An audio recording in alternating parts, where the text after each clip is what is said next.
Nagsimula sa simple na pasulyap-sulyap, nagpapapansin sa'yo. Umabot sa palitan ng mga mensahe, kilig na kilig ako.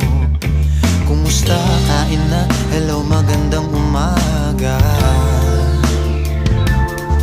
Ingat ka, pahinga, huwag kang masyadong magpupuyat pa.